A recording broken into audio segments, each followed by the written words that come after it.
जयप्रकाश जी के बारे में आप जानते होंगे, आपके नाम का हिस्सा हैं, आप तैयारी भी करके आए ही होंगे उनके बारे में ठीक से। मुझे ये बताएं कि जयप्रकाश जी ने जो संपूर्ण क्रांति का नारा दिया था, क्या वो संपूर्ण क्रांति केवल इंदिरा गांधी को सत्ता से हटाने तक सीमित होकर रह गई या उसका व्यावहारिक फायदा हमारे समाज को दिखा? सर, तात्कालिक रूप में कुछ फायदे देखे गए थे। जैसे उस टाइम पे करप्शन जो था, सिस्टम में करप्शन था, वो कम हो गया था एक्चुअली।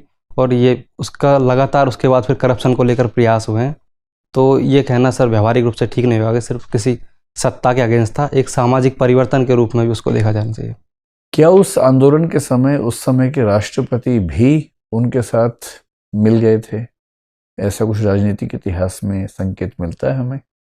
सर, मुझे एग्जैक्ट याद नहीं है, परंतु ऐसा देखा गया है उस टाइम पर जो राष्ट्रपति थे उन्होंने कुछ सर टसल थी प्राइम मिनिस्टर के साथ उनकी। मैंने कौन राष्ट्रपति थे उस समय? सर मुझे एग्जैक्ट याद नहीं है। अच्छा, जयप्रकाश जी का जो विचार था स्वराज को लेकर, वो क्या विचार था? कहते हैं कि गांधी के बाद स्वराज के सबसे बड़े पुरोधा हमारे समाज में जयप्रकाश नारायण ही हुए। उनका क्या विचार था? स्वराज का क्या अर्थ है? शासन तंत्र कैसा होना चाहिए?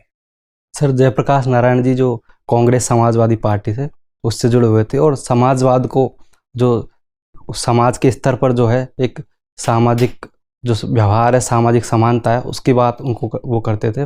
और गांधी जी का जो अंत्योदय का नारा था उसको भी कहीं ना कहीं जो समाज का जो अंतिम व्यक्ति है उस तक जो प्रशासन की पहुंच है और जो सर्विस की डिलीवरी है उसकी बात वो करते थे। आज़ादी मिलते ही भारत को दो प्रयोग दिखते हैं। एक, विनोबा भावे कोशिश कर रहे थे कि हृदय परिवर्तन करवा के ज़मीन लें और उसका पुनर्वितरण ठीक तरीके से करें।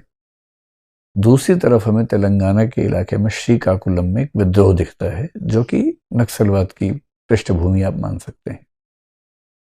क्या महात्मा गांधी और जेपी का यह विचार कि हृदय परिवर्तन से भूमि वितरण को ठीक किया जा सकता है इतिहास में विफल हुआ या आप उसको सफल मानते हैं?